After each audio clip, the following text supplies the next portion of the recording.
Good morning and welcome to Mountain Standard Time. I'm your host, Nathan Giede, and of course, it's the day before Canada Day. We are going to be talking about Canada Day, and of course, some people have been asking about the cancellation of Canada Day, all this sort of thing. We've got John Robson on the program today. He'll be with us in a couple of minutes, coming to us live from the Eastern Standard Time, so it'll be about lunch for him. And just after that, we have Paul Hinman of the Wildrose Independence Party of Alberta, and he's going to talk to us a little bit about the question of sovereignty in light of Canada Day, which of course is tomorrow. Before we get to the opening statement and everything else, we're of course going to do our endorsement of our favorite coffee company, that is to say Resistance Coffee. They have been with us for a little while now, and essentially Resistance Coffee attempts to do the opposite of what a lot of corporations are doing nowadays. When you purchase things from Starbucks and from other places around the world, they give a portion of their money to all sorts of causes that curtail your freedoms, but not Resistance Coffee. Resistance Coffee, which is made in Weyburn, Saskatchewan, and can be ordered online, they make sure that when they do support a cause, it increases your freedoms. And so they give charitably to various causes that ensure that when your rights are being offended, somebody has a voice and somebody's fighting for you. So that's Resistance Coffee. You can use our online promo code, the Western Standard, for 10% off your first order. So coming right back to where we were before, we're going to get to the opening statement here. The long story short of it all, for me, if I can put it in so many words, is that we're a few short hours from what until recently was a happy day on the calendars of most Canadians, sovereignists or not. Everyone likes an excuse to take the day off and head out to the lake, down to the local park, or simply start up the barbecue at home. Good food, cold beverages, the celebration of a nation that has been on the right side of history for most of its existence. Those are good things worth celebrating. You know, I think that whatever our stance is on sovereignty and separation, Canada has not been a grossly immoral nation when we take it on the scale of world history. But a cloud hangs over this year's celebrations. Canada is a divided nation, and part of that division is coming about as a direct result of the discoveries made in both Kamloops as well as southern Saskatchewan in the vicinity of residential schools. Several unmarked grave sites with what appears to be hundreds of human remains in them. This sparked outrage across the nation. And rightfully so, to a point. Nobody wants to have the dead put to rest, or put to rest in such a way that they're not properly remembered or marked. And while I've heard various theories of how this occurred, including pandemics and the high child mortality rate that happened in past years, including wooden crosses as well, and other ways of marking grave sites, a stone headstone is an expensive item, and at that time it was an expense that wouldn't have been afforded to many people, let alone people attending residential school. The fact of the matter is, this is still deeply disappointing, and for those who are closest to it, it can spark outrage. That's understandable. We understand that. But ending Canada Day won't name any of these unmarked graves. Neither will it punish anybody who committed abuse within the residential school system. The schools didn't abuse people. People abuse people. Guns don't kill people. People kill people. And in the residential school system, there were people who should not have been there and who were moved throughout it and allowed to be serial offenders, many of them are dead now, and we will never get justice for that. Any who are still alive, any who can be sought out and punished for what occurred, who perpetrated those crimes against children, that should happen. There's no question.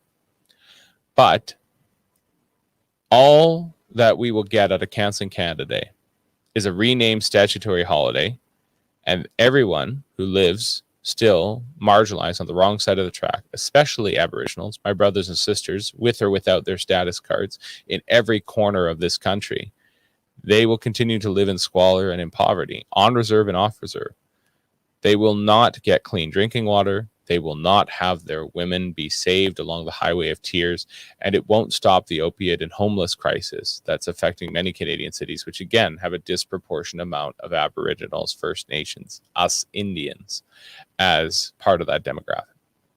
I've written elsewhere as well that those who are sympathetic to the sovereigntist movement must be careful if they choose to throw in with anyone trying to cancel Canada Day. Whatever this country's faults, it is not illegitimate in its founding. Rather, it has strayed from the virtuous path throughout its development, particularly since Pearson and Trudeau essentially rebranded us. And in fact, that is something worth criticizing when it comes to Canada Day, and we'll get to that in a second. But nonetheless, if we destroy everything and we join with those who are trying to destroy everything, we will simply be all kings and queens of the ash heap. I want to start off there. We've got our guest coming on in a little while here. I have some news articles up. We'll refer to those as needs warrant. But it's really important for us to understand just kind of the drastic state of things at this moment. And I'm not here to cause any outrage. I'm not here to cause any problems. There are times where I get very upset and animated on this show. You know that. But at the core of it all, I'm interested in solutions. I'm not interested in outrage for outrage's sake. I understand it as a tool of interference, right? If you keep up the high interference, if you interfere with your enemy's signals, they're not able to communicate as well. Their message gets garbled, and you're able to kind of move in a psychological way, kind of create a fog on their end, and you're able to kind of move your agenda forward. Both the right and the left are very good at this, particularly in the United States. We see this all the time, and in the rest of the Anglosphere. You have to understand, actually, it's actually kind of ironic. Canada is basically the only Anglo country. Of course, it's Anglo-Franco. It has both languages. It's the only English-speaking country, though, in the world where there isn't a strongly developed right-wing sort of news organization and news body and news organ, for that matter, an organ of right-wing kind of ideas, policy, procedures, and think tanks that are able to kind of get their will done. It's all basically a uniparty sort of system, thanks to the neoliberalism that came out of the 80s. When we talk to Stuart next week, because we're not having a Thursday show this week, because of course it's Canada Day tomorrow, and whatever we might say about the right to work, it's a stat. And I'm taking it off. I'm actually working on stuff for my wedding, so don't worry. I'm not just floating down the river or something. I'm working hard, but not on this time, on my time. But I guess the point that I'm trying to drive home here is that we live in a divisive time, a drastic time. Things are bad. Things are dark. Things are hard for a great deal of people. COVID didn't help. COVID exacerbated these trends. Things that were already bad before COVID started have gotten worse. Great wealth transfer upwards throughout COVID, thanks to keeping Amazon, Costco, and Walmart open, while churches and small businesses and restaurants were closed. On and on the list goes. DoorDash taking over the world, whatever. Some people need to use either need to use that sort of thing, or they need to have an income, and they use those third-party providers to generate an income for themselves. I understand that. But at the same time, the question becomes, can we run an economy on the gig economy? Can we run a household on the gig economy? Can we have proper families and proper political engagement when the population is desperately seeking that dollar, and the dollar is worth less than it was, let alone a year ago, let alone 20 years ago or 30 years ago? The wages are stagnant. All these things, up, down, and sideways, good, bad, and ugly. I think that the ultimate point here is that when we talk about canceling Canada Day, I think Canada, even if you're a sovereignist, Canada was a good idea to begin with, and Canada did many good things along the way, and it made many important strides. The project has been on the rocks since, it's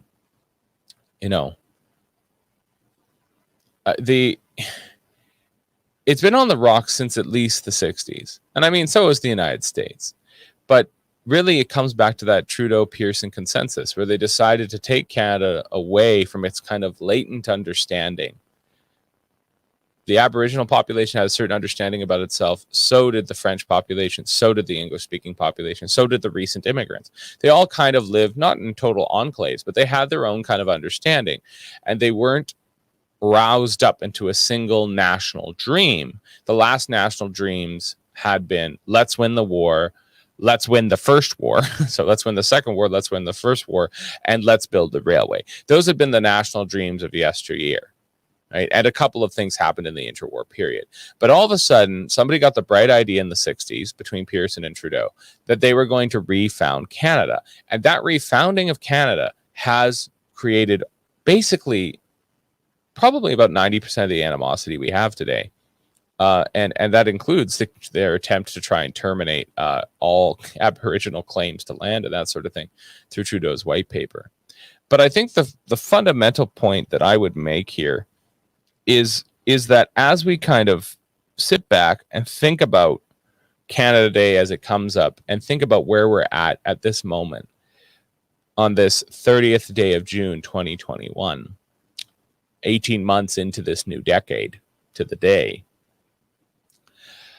the thing that strikes me is that all of our hopes and dreams for the 2020s are not maybe where we thought they would go. The 2010s had been tumultuous thanks to the great crash of 08. The 2000s have been tumultuous and hard to live through thanks to the great destruction of the World Trade Center in 2001.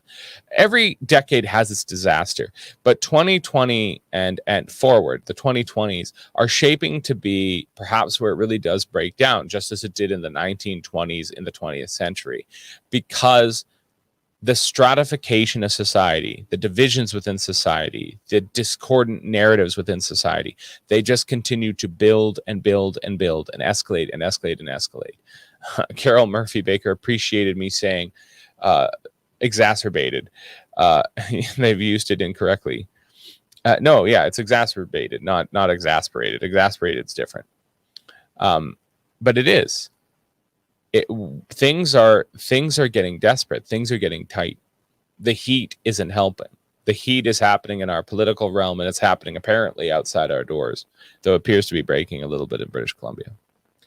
And if nothing else, I think that where we need to take off from here is that Canada, the project, is failing. And if we don't change course, the country will break apart. And perhaps that's the easiest way for me to kind of explain my position on sovereignty. I believe that sovereignty isn't yet the choice to make. But I understand completely why people are making that choice. And I must admit that my own doubts about this project that we call Canada are growing. And I don't know how much longer this project is going to last if we continue to make the mistakes we're making.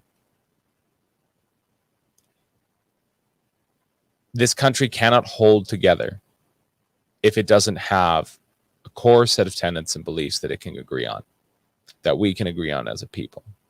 This country can't hold together if every other province thinks it's being taken advantage of by its neighbor.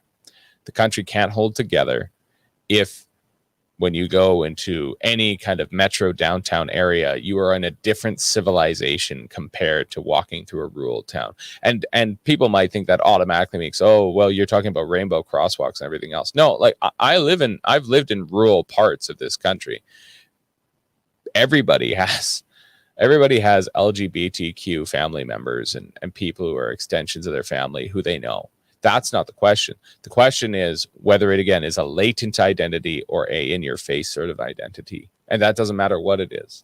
People are allowed to be proud of who or what they are, where they're headed, what their faith is, race, class, creed, color, orientation. That's what our Constitution tells us. But you can't have those things frictionally attacking one another all the time. And you can't make it about our differences. And I think actually the Albertan has a good point here. We are headed for a time of violence, ideological schism. Western separation is only one portent of this. Good use of the word portent. Precisely. That's actually my sentiments. Pretty much exactly. We are in desperate times, devastating times. And the differences between us and them, the differences between people, they're not actually as great as we think they are. They're being made worse, and they're being stoked by people who have the cash and have the interest in keeping us divided rather than united in a common front against those in leadership who are basically fleecing us and taking us for all we're worth. So we need a way forward. Some people are arguing that's sovereignty. Others are arguing that that's canceling Canada Day. Still others are burning down churches here in BC and apparently some in Alberta, and apparently there's been attacks elsewhere. Some people are taking protests to the streets. Some people are getting at each other in grocery shops, with and in in retail places, whether you're wearing a mask, not wearing a mask. Technically speaking, tomorrow in British Columbia, the mask mandate ends. But even there, and this is important, I was in a retail spot the other day. I had to get a suit for my wedding, and it was wise to actually purchase one instead of just rent one. I have some friends. I'm a part of a pretty traditional little Catholic group, at least in their morality, and they're going to be getting married soon. There's no other way of saying it. Their faith is very important to them, and they're trying to follow it to the letter and the spirit as closely as they can. They're trying to wait for marriage, and there's people waiting in the wings to get married. So they're going to get engaged. They're going to get married soon. So between that and the baptisms, and of course, in someday, God forbid, the funerals that are coming down the pipe, I needed something to wear for that. Nothing I had from the last decade fit me anymore because I had grown and shrunk so many times. Gained a lot of weight, lost a lot of weight, blah, blah, blah. So I'm in a shop and I'm trying to get my suit. And it's all been sized and everything. It looks great. It's a nice 3-piece, and it'll work for everything. It's the right color to be in a joyful occasion and in a sorrowful occasion. And as I'm trying to put everything together and whatever else, I have to don a mask. I didn't bring one with me, so I grab a mask from the kiosk because I'm not here to fight this fight. I need my suit. I'm here to get my suit to get married. I go to grab the mask and I just mentioned to the attendant, I'm like, hey, we don't have to wear these in like a day or two. Isn't that great? And he's like, well, I thought, and he had all these caveats. The guy's been living with a mask on his face in a store for a year. He gets paid a garbage wage. He's a retail worker. He gets paid a terrible wage. Maybe he gets commission. I don't know. I don't think he does. So he gets paid a terrible wage to sit around all day while snobby people come in and out, because this is a ritzy store, right? And they probably don't treat him very well. And his place to stand his ground is, but I heard that you had to have your vaccination to have your mask off, or I heard you have to have at least your first dose, or I heard that he had all these caveats. He was speaking someone else's thoughts. He wasn't using his own brain, or rather he had a brain that was built out of the cottage cheese that it was being thrown into it by everybody else. It's not because he's a stupid person. I want to be clear about that. I don't believe that people are stupid. Every now and again, I get into an argument with people about whether people are stupid or not. I don't believe that people are stupid. I believe that people are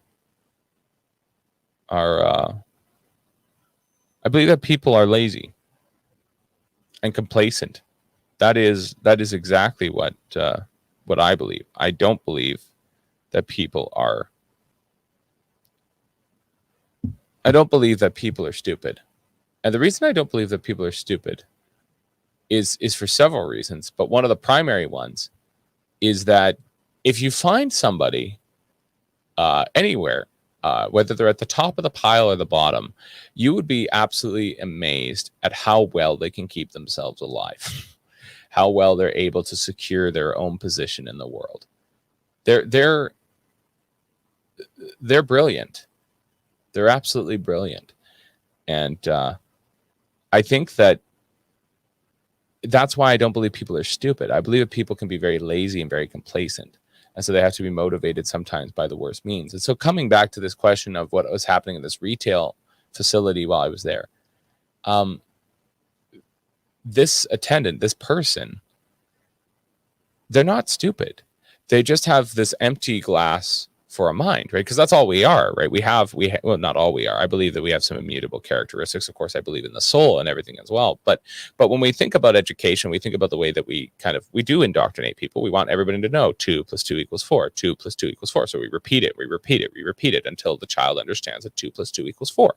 And we do this with everything when it comes to a lot of our education. And then when you have that base layer, you're capable of critical thought. But the point that I drive home here is that they were still looking for people. They were still looking for a reason why we might have to wear the mask. And that was kind of mind-boggling to me. That was beyond mind-boggling to me, because here we are. They're finally going to let us go. They're finally going to let our people go. Let us be free. And this person is still carrying around this, basically a learned neurosis, right? A learned fear from a year and a half, basically, of indoctrination. So I think that has some validity to it as a criticism. But we've got our first guest for the show on right here, right now, of course, Professor John Robson, columnist for the National Post. We're going to bring him into the stream and see how he's doing. Hello, Mr. Robson. Hello. How you doing? I'm just fine, thanks. How are you? I'm doing well. I'm wondering what is going on with basically our historical understanding of this country, period, and have we completely lost our minds when it comes to Canada Day? I'd like your thoughts on all that stuff. I think the biggest problem is that we've lost our sense of perspective on our history and generally on the whole problem of politics and government. If people expect Canada to be perfect, they're going to be sorely disappointed, because it's full of human beings, including them, I might add. But once you understand that human beings are very flawed and that human history is a frightening tale of horror, I mean, Hegel called it a butcher's block, and then you look for places in the world where things were relatively better and seem to show some prospect of further improvement, then you would focus on Canada and the rest of the Anglosphere primarily, and then the rest of the West, as far and away the best place to live and the most promising one.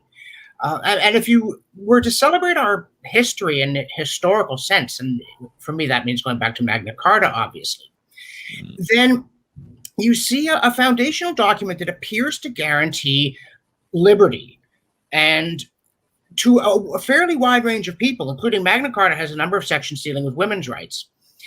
And you have to ask yourself, was the whole thing a fake? Were they just lying? Is it just been a pantomime show? Or was there a real and valuable circle of protections that was not always drawn widely enough? Is the problem that we didn't always live up to our ideals, or is it that our ideals were themselves bogus, even vicious sham, that we are a genocidal, settler, colonialist state entirely lacking in legitimacy? If you take the latter view, of course, you don't want to celebrate Canada Day, and the sooner we get rid of Canada, the better, and then maybe we'll think of something we could put in its place that might work. But if you understand that it has been a flawed but noble venture that has achieved a great deal and could still achieve more, then on Canada Day, you don't forget the things that weren't done right, but you celebrate the fact that they are a betrayal of our ideals rather than a fulfillment of them. And in this instance, it's kind of interesting. So obviously we're here on the Western Standard, and the Western Standard is kind of the sovereigntist organ out here in Western Canada. It agitates the most on this question, and there was a real internal debate, both for us within the staff and generally within, say, the Maverick Party and in the PPC. People aligned in this milieu, they all were arguing back and forth on whether or not the Cancel Canada Day thing was a bandwagon to jump on, because was this not a way to further the question of sovereignty? I argued against it, taking a kind of Burkean position that one must be careful with whose outrage one taps into, or else you might get France, circa 1780, and how that might all go. But I'd like to hear your comment on that. What do you think that basically there's this separate movement that is clearly about woke ideology and an agenda elsewhere that's using kind of Canada Day as a front, canceling Canada Day as a front, and then on the other side, the question of sovereignty for those of us in the West who are quite upset at Ottawa, at least the Ottawa that we've known since basically Pearson and Trudeau refounded this country back in the 1960s. It seems to me that the foundational point here, in a way, it brings me back to the American Revolution, not because I'm advocating armed revolt, but from an intellectual point of view. If you look at the state seal of Massachusetts in 1976, it shows this guy, looks like the New England Patriots mascot. He's got a saber in one hand and he's got a scroll in the other. And if you read the scroll, it says Magna Charta. So what the Americans were doing in the 1760s through the 1780s was not overthrowing a form of government that had been tried and found wanting, but restoring a form of government that they thought was actually being overthrown by the king and his advisors in London. And so I think that when you look at Western separatism in Canada, the problem, as you say, is not that people think that Canada, as traditionally understood, the Westminster system, liberty under law, limited government, a man's home being his castle, Magna Carta, and all the things going back to Quibus Romanus Sum and the idea of human rights that finds its dawn in Greece and then comes through Rome and so on. It's not that this was wrong. It's that it had, as you say, been betrayed or abandoned or deliberately destroyed by the authorities in Ottawa. And if the result of pressure to secede in the West was that the Canadian Federation would be restored to its proper foundations, if we could have a Charter of Rights that doesn't have loopholes, and I'm thinking less of the notwithstanding clause here than of the infamous Section 1, that says that our rights can be trampled anytime a court appointed by the politicians trampling our rights says, yeah, this seems to suit the greater good. If that could be restored, Western separatism would cease to be a force, and I think rightly not. As had the British government lived up to its traditions in the 1750s and 1760s, there'd have been no American Revolution. And if you look at the upper and lower Canadian revolts in the 1830s, and the British looked at this and they said, here we go again. We are once again betraying our ideals. We're not allowing free people self-government, and they're going to revolt and we're going to lose them. And so they sent Lord Durham and said, Jack, would you mind going and telling us what's going on? But they knew what he was going to say. He was going to say, give them representative government or else they'll be out the door. And he went and said, give them representative government or they'll be out the door. And the British did. And so there was no need for much trouble. And this, to me, is the fundamental point. I mean, suppose Alberta separates or the West separates. Buffalo is finally created. Maybe parts of BC join in. You still have the problem of what constitutes good government. On what basis shall we construct institutions? Will we have a Bill of Rights that overrides the actions of legislatures? And again, I point to the American Constitution, their Bill of Rights. It says there are things Congress can't do, even if the president signs them. But the Americans weren't innovating there. They were looking back to the time, and it went on for centuries, when a law that violated Magna Carta in Britain was invalid. It didn't matter if it was passed by the Commons and the Lords. It didn't matter if the King agreed to it. It simply could not stand. And so I think Alberta was going to want to have that. They're going to want to have representative government. They're going to want to have legislative assemblies. I presume they'll want first past the post, or perhaps they'll try some other system. But they'll keep the fundamental structure of Westminster, which, again, the Americans, when they created their congressional system, were not trying to change, but to preserve the essence of.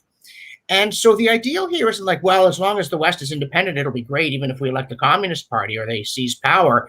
The idea is we need to get back to the things that made Western civilization a beacon to the world. And again, it's worth noting when they do polls on Canada Day, and you know, white progressives who were born here are like, boo, down with Canada. And then persons of color who have immigrated to Canada say, what are you, nuts? Do you have any idea what I left to get to this place? And it doesn't mean they're want to be called racial slurs or that they're going to just say, okay, everything's perfect. But they appreciate that it's better here. And this is, again, Canada is not something that sprang from the brow of Sir John A. Macdonald, conceived completely as a new thing. It was very definitely seen as a continuation of the project of Anglosphere liberty. If you look at the Confederation debates, you have people who are favoring Confederation saying, join Confederation, preserve your British liberty. And you have people who are saying, reject Confederation, preserve your British liberty. There's no question that they understand that for all its imperfections, this was the best way that had ever been found. And since race is a big issue these days, let's remember that the British Empire did not merely abolish the slave trade and then slavery within its boundaries. They sent the Royal Navy to wipe it out in foreign countries just because it was wrong. And it is true that racial slavery and bigotry are a horrendous stain on the historical record of the West. But it's also worth noting that nowhere else ever had an abolitionist movement. Everybody had slavery. The racial slavery was a Renaissance horror particular to Western civilization. And you can't fast talk your way out of that. The facts speak for themselves. But the Roman Empire had no abolitionist movement, and Rome was the most enlightened civilization the world had seen to that point. Asia had no abolitionist movement. The caste system in India, which is much of it is slavery by another name, that was not going to be abolished by internal dynamics. Africa had widespread slavery and no abolitionist movement. Only the West looked at its institutions and said, "What in the name of God are we doing to our fellow human beings?" And if you forget that, you're not going to build anything new out of the intellectual as well as political rubble. So I think, yes, it's very appropriate to celebrate Canada Day, or for my money, Dominion Day, and say we must get back to this. And if we can get back to it in a united Canada, that will be fine. But if we're convinced we can't, we must get back to it in a new and independent country. It's not enough to secede. We must secede with the purpose of restoring liberty under law and building statues of Alfred the Great and Edward Cook and King Canute, one of my badly misunderstood historical favorites, and celebrating the only system that ever succeeded in treating human dignity as a serious thing in the political and legal system. Your reference of Dominion Day, of course, speaks to my heart. I have an ensign. I have it hung on my wall. I miss the days of the ensign. I think that so much of what went sideways in Canada, honestly, I don't think it's recovered really from the Pearson-Trudeau consensus. Maybe you could help our listeners and viewers understand a little bit more of what was, it seemed like a subtle thing at the time, maybe to some people, but it was actually an astronomical change. And we're still living in the brainchild of what Pearson and Trudeau did to Canada circa 1965, 1967, 1968. I think, unfortunately, that you're absolutely right there. I mean, it always stuck in my craw that they got rid of a flag that had the British heritage celebrated in it and replaced it with one in their own party colors. That was the kind of thing that one did not expect in a self-governing Western democracy. That had this kind of cheesy partisanship when associated with a third world sliding into a sordid dictatorship. I mean, obviously we weren't doing that, but it was a bad sign. And I recently wrote this about Trudeau, that the problem with Pierre Trudeau is that he didn't think Canada was a great place. He thought it would be a great place if only it was completely reconstructed in his image. And that's the project we've been on ever since. We're going to be bilingual. We're going to be bicultural. We're going to be sort of big government libertine, all the things we weren't, and that made Canada an embarrassment. And we saw at one point, his son admitting that, yes, he thought Quebecers were better. And that was just seemed to him quite obvious. And yet, of course, I mean, or Jean Chrétien. Remember, Chrétien used to go around saying, "I wish I'd been there to wake up Montcalm." That he would quite openly say, "I would have actively contributed to the military victory of French absolutism over the parliamentary democracy that finally gave Quebecers rights." And this, to me, a very forgotten figure in the Canada struggle for liberty is Pierre Bédard, who was a member of the legislature in Lower Canada leading up to the rebellion. And he was forever saying, we don't have proper British self-government because the executive gets subsidies from London. It isn't dependent upon the legislature for supply. And until you have that, you cannot control your government. And so there were people in Quebec who understood perfectly well what was going on here. But Pierre Trudeau, I think, was, he was clever, but a silly man. He really was quite silly. And whatever, airport paperback by John Kenneth Galbraith he just read. Remember, he once went to the Soviet Union and said, yeah, we live under the military domination of the United States. And, you've got a federal system like ours. There was a shallowness there, but there was a real inability to understand and a contempt for the British system. He didn't really, he thought he was a libertarian, but he gave us a Charter of Rights filled with loopholes. This was a preposterous thing for him to have done. And the result of Trudeau was that government got far bigger, far more aggressive, and far more interested in remaking us. The understanding, when a man's home is his castle and so forth, the idea is that the citizens shall determine the shape of the government. But Trudeau Sr. wanted the government to determine the shape of the citizens. And that is a very fundamental intellectual revolution. And he also didn't have much time for Parliament. The idea that this Canadian system, the executive branch, the ministry, is not the government. It is a branch of the government, and it must answer to the branch we elect And it is through the business of supply, that is the voting or withholding of money, that our representatives enforce their control. This was not a doctrine that he understood or loved. And again, it's remarkable to understand that this idea of parliament, at the time of Magna Carta, there is no parliament. Magna Carta is not a legislative act. It is an act of the people. And then the parliament appears within about 60 years. And then the Commons is sitting separately by 1346, so in just over a century.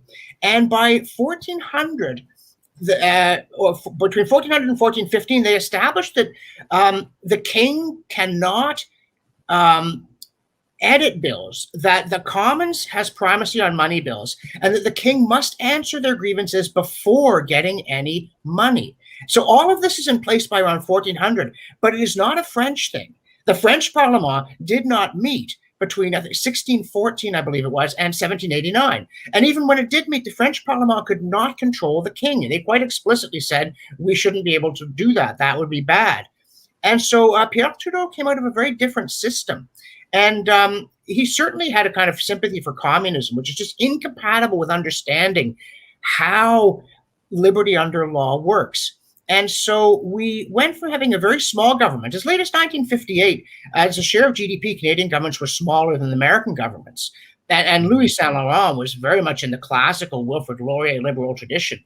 In Quebecer doesn't mean he didn't believe in limited government. He understood its merits. And remember, Laurier said Canada is free and freedom is its nationality. You would have gotten a horse laugh from Pierre Trudeau if you'd made that suggestion. And I think that, and then we got all these things getting renamed, and with these kind of almost Soviet names like Petro Canada. And he decided he would just remake the free market and zap your frozen. And then he brings in wage and price controls. All these kind of things represented a hugely activist state. And then you got, this is a very technical thing, but it used to be that committees of the Commons had to actually look at the departmental budgets by a certain time, or they couldn't be into the annual budget. And under Pearson temporarily and then Trudeau permanently, the rule was made that if they weren't examined, they were deemed to have been examined. So he just brushed Parliament aside. It was full of yappy people. And the idea that his own caucus might question him, what was anathema to him. But you look back into the 19th century, and Sir John A. Macdonald was forever worrying about the shaky fellows and loose fish, as he called them. And in the heyday of Parliament in Britain in the 19th century, ministries would quite routinely fall in the House because they couldn't whip their caucuses. And sometimes you would have a prime minister fall and the other party take power without even having an election, because legislators were understood not to be members of the red team, the blue team, or then the orange team, but representatives of the people who'd sent them there. And that's the system that I think Trudeau destroyed without really understanding it. He knew it annoyed him, but he didn't. If you'd asked him to try and recite some of the history on Magna Carta, tell us who Simon de Montfort was, or what the model parliament was about, or identify and explain the significance of Edward Cook, or even about the rebellion against Charles I, James I, and then, of course, Charles II, not really, because he was too wise to push it to a breaking point, and then the Glorious Revolution against James II. I don't think that Pierre Trudeau could have told you any of that stuff, whereas Sir John A. Macdonald could have recited it in his sleep. And I think that this is just the problem when it comes to the Canadian issue, is that so much of it is we've lost this understanding of ourselves, where we're actually a very large country with a very small population, and we don't merit a large government because there wasn't really a lot of there's not a lot of shenanigans to get up to in this country. It's just too big and expansive. We don't have the rest of population the United States does. We demographically, even people who come to Canada want to come here, yes, for freedom and for their own security, but we don't have the legacy the United States does. I find it very odd that Trudeau thought that we needed to build an Americanized version of Canada. I don't think it merited at the time. I don't think it merits it now. Well, yeah, though I don't think it was really an Americanized version, because remember, Magna Carta was the model for the American Constitution, of a document that stood above the legislature and the executive and couldn't be changed by them. And I don't think it's to do with population or size. Great Britain is very small and, was comparatively far more populated in the 19th century, though not by modern standards. But, the British government took under 10% of GDP. In the 19th century, there was no gun control in Britain, none whatsoever, and also vanishingly few gun murders. And I mean, the British, they didn't just give the world parliamentary democracy, they also gave it the Industrial Revolution. And your British culture in the 19th century, Charles Dickens and so forth, it was absolutely dominant. They didn't even have compulsory schooling until 1870. And yet they had the most literate population in the world. And again, when the English-speaking people came to Canada and then other immigrants came here, we educated our children because that was just the thing you could do and should do. And again, so the Americans were modeled on the British government. The American government was intentionally very small. Their Bill of Rights doesn't have loopholes. And again, Trudeau didn't really want the notwithstanding clause. That I understand was horse trading. But it's that lethal Section 1, which was not apparently the focus of much debate. But that is a profound departure from the Anglo-American tradition. And by the way, if you ever get to go to the U.S. Capitol, and they have in the rotunda, on the 200th anniversary of the Revolution, in 1976, the British Parliament gave the Americans a gold replica of Magna Carta, which really was amounted to saying, sorry about the George III, you were right, that you were the real champions of liberty under law, and you taught us a lesson about our own system. But that whole tradition, as I say, was just so alien to Pierre Trudeau. He really was, he wanted to be a philosopher king. And it's remarkable about MPs being nobodies 50 yards from Parliament Hill. And so his solution was to make them nobodies on Parliament Hill. It's not that the decline of the backbencher began under Trudeau. It had been going on probably for 100 years, including in Britain. But it certainly was a development that he cherished. Whereas the American system preserves a lot more independence for, well, there's congressmen and congresswomen, but they are the heirs of Britain's MPs very, very expressly, who still retain a great deal of independence from the executive. And although the American government is a grotesquely bloated thing as well now, I mean, the whole Western world has excessively large governments. So it wasn't just Trudeau. Trudeau was not the creator, but the rider of trends. One of the funniest things about Pierre Trudeau is that he once said, if there's been any constant in my thought, it's been opposition to received opinion. And this is a preposterous failure of self-awareness, because if there's one constant in Pierre Trudeau's thought, it is absolute conformity to prevailing trends. In the 1930s, he was living in Quebec. He was an anti-Semitic pacifist, and then he was into labor unions with a tinge of Marxism in the 40s and into the 50s. And then he became a flower child, and then he became a, big government guy in the 70s, and he was a peacenik in the early 80s. It's just absolutely cookie cutter, like his son. I mean, Justin Trudeau is not one to initiate an intellectual current, but he's certainly pushed around by them with no resistance. Perhaps something we can touch on then, while we have a little bit of time left, is this question of residential schools and what has happened here. So obviously there's been some discoveries of unmarked grave sites, both in Kamloops and in Saskatchewan. I'm sure more announcements are going to be made in this area. I believe that just another church was burned in Alberta. We've had at least 4 churches burned in BC. This is getting a bit out of hand, to put it politely. Politicians' silence on this matter is deafening. And it seems like the interpretation of what happened inside of residential school halls has taken a turn for the absurd, as if somehow every single residential school was built to be Auschwitz. How did we get to this historical forgetfulness and amnesia? Well, the starting point is that the collision between Western European and Aboriginal cultures that took place starting in the Renaissance was a historical disaster of enormous proportions that nobody could have controlled or prevented. And the principal agent of destruction, of course, was the diseases that Europeans carried, having been living in urban civilizations for thousands of years, and to which the inhabitants of the Americas had no immunity. And so something between 90 and 95% of all the inhabitants of the Americas died within 100 years of the initial European contact, we think. Well, we can't really tell. Most of them without ever having seen a European. But in the aftermath of this, some people, and Sir John A. Macdonald was comparatively enlightened on this one, he said to himself, if we don't do something to help these people adjust to the modern world that has descended upon them like a ton of bricks, they really will die out. They will all perish. And we've got to teach them the fundamental skills that you need to function in the 19th century. For instance, we must teach them to read and write.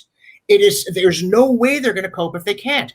We've got to give them some sense of the structure and rhythm of modern life. We've got to teach them to farm. And so this was obviously a part of the disruption, but it wasn't the cause of the disruption. It was a well-intentioned, though often badly executed consequence. Now, nothing, in my view, justifies an unmarked grave. No matter what kind of life a person has had, no matter under what circumstances they died, there should be a headstone recording that they were a child of God and that this is where their mortal remains are located.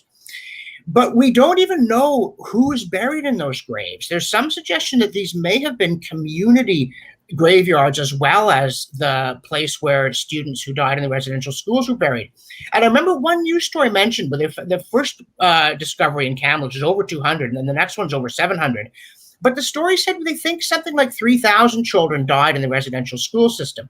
And if that's true, then we found a quarter of them in 2 sites, or else those are not just places where children who died in residential schools were buried. And one of the things that we ought to do is figure out who's in those graves before I rush to judgment. And also to understand that if you set up a residential school and a sexual predator uses it to their advantage, then they, of course, have done something very evil, and the administrators who let it happen have done something very evil. But it doesn't mean that the people who created the school system meant for that to happen or in some way aided and abetted it. There is a very powerful issue of personal responsibility here. And so I think that we have to understand that, and, again, it's very difficult to say this these days, but there are people who went to the residential schools who were grateful that they did. And if you ask yourself, okay, where would Aboriginals in Canada be today if there hadn't been residential schools? Suppose this had not been done. Do you really think the situation would be enormously better? And if you start saying, oh, yes, but this and that and the other thing also should have changed, and Columbus's ship should have sunk, or I would say, well, if the medieval warm period hadn't ended, if the Viking settlements had actually survived, there might have been a much more gradual and less catastrophic meeting of the two cultures, including on the epidemiological front. But you can't go back and change history in these ways. It's preposterous to try. You have to say to yourself, as you raise it, was this like the Nazis? Was this really an attempt to exterminate a people? Or was this a well-meaning, underfunded, often botched, and sometimes patronizing and even bigoted attempt to bring the blessings of Western civilization to people who, if they didn't get some kind of help, were actually in very serious danger of perishing entirely from the face of the earth? And if you see it that way, it's like the whole question of Canada. Is it a flawed but well-meaning experiment with a lot to recommend it, including the fact that now we are looking back at the history of our treatment of Aboriginal peoples and saying, what a nightmare that was. How do we fix it? As opposed to, the Chinese thing of saying, dare to criticize the great Xi Jinping and you will vanish horribly. If we can't see that we're not perfect, but we are trying to acknowledge and fix what we can of the past, improve the present, and not pretend to have virtues we didn't have, or get hysterical about the failings of people in the past. Because one of the things that I really dislike about this general atmosphere is people who act as though if only I'd been around in the 19th century, nothing bad would have happened. I don't look at, especially, and I just set fire to a church, right? Well, if you're a church burner, you're probably not the one to lead the reconciliation effort. And none of this is to minimize the tragedy. Of course, it's important to find all the graves and see who's buried in them and find out what happened. But it is to recognize the world of difference between a well-meaning attempt to bring people into the modern world who are going to be in it or get crushed by it for reasons you couldn't control, and an attempt to exterminate a people because you were a hate-filled, racist Heinrich Himmler Canadian version. And indeed, this is where things get off to an absolutely insane start with how we've reinterpreted these instances.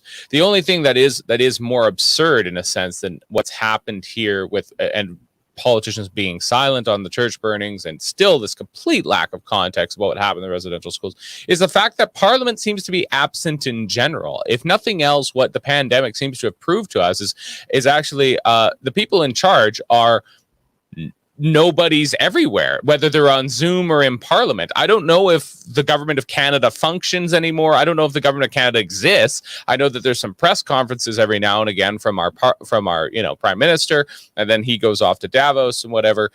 I think if nothing else, the disconnect between people and the outrage that people feel towards our national government on this eve of our Dominion Day, Canada Day, if you like, is palpable. It feels like the people in charge are not driving the bus. Well, certainly the parliamentarians are not. And again, to recall the history, after Magna Carta, there were a number of efforts, starting with bad King John, who as soon as he'd sealed the thing, went around and tried to destroy it. There were a number of efforts culminating with the Stuarts and just trying to ride roughshod over Parliament. And it didn't work. And then under the Hanovers, and this is what triggered the American Revolution, it occurred to the executive that instead of that, they could seduce Parliament by perks, by privilege, by flattery, by outright bribery if they needed it. They could keep the form of Parliament, but turn it into a tame appendage of the executive. And this came fairly close to succeeding. And then after the American Revolution, there was a real revulsion in Britain against this process. But then it started again. And when you look at it, it's a kind of technical thing, but if you look at what proportion of a typical governing caucus now are actually in cabinet, so why we have all these parliamentary assistants and secretaries of state is so that a great portion of the dominant faction in Parliament is actually part of the executive branch. And its job is not to hold the executive branch accountable. It's to make sure that the executive branch has all the power. So when they slither up the greasy pole, they'll have it. And this is a grave distortion of our system, but it can only be corrected if people start to understand it. And if government's going to have the ambitious agenda that it's had since the 70s, I don't think anything can be done, because they're passing hundreds and hundreds of pages of legislation every year, and they can't slow it down long enough to read it. And then they delegate to the bureaucracy makes tens of thousands of pages of regulation. So you have this arbitrary, kaleidoscopic, incomprehensible law, which is the antithesis of liberty. Well, no, I shouldn't put it that strongly. It is not liberty as we used to have it. It's not like Xi Jinping or Adolf Hitler or Joseph Stalin.